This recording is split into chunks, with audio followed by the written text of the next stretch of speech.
Unfortunate news coming from the USTA, Lindsay, as they have eliminated 110 jobs. They've closed their office in White Plains, New York, to combat the financial effects of the pandemic. Yeah, really unfortunate news yesterday with a lot of the employees being told that they no longer have jobs with the USTA. There was about 25 jobs cut at the USTA player development, as that arm of the USTA is really in the process of getting dismantled.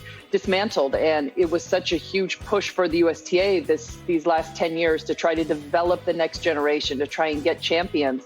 And Michael Dowse, the new CEO, is restructuring the USTA, and of course, without potentially the US Open and all of that income, a lot of changes are in store for the USTA. I think this was round one of a couple-step process of the USTA reorganizing and unfortunately eliminating a lot of jobs.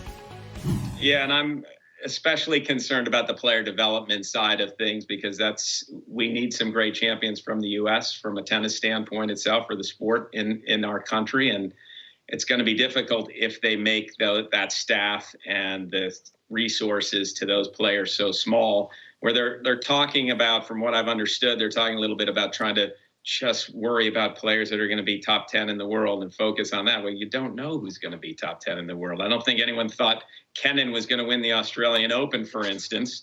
And so you have to have this big pipeline for a few of them to make it and to get through. And I'm a little worried about the way they're going with this, but I understand, finances are finances. Yeah, I mean, we have some obvious champions over the past 20, 30 years, right? The Williams sisters or even Coco Gauff. But there's been some unlikely champions as well, Jimmy, to your point. And James Blake, who we just spoke about, is one of them. He was not a great junior player. He talks about that.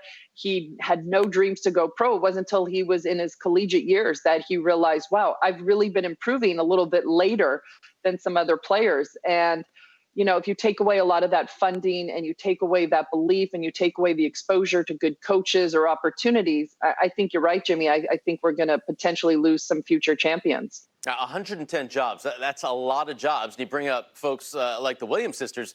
The USTA, that wasn't even, who got them there. It was their dad, Richard Williams, who did the work there.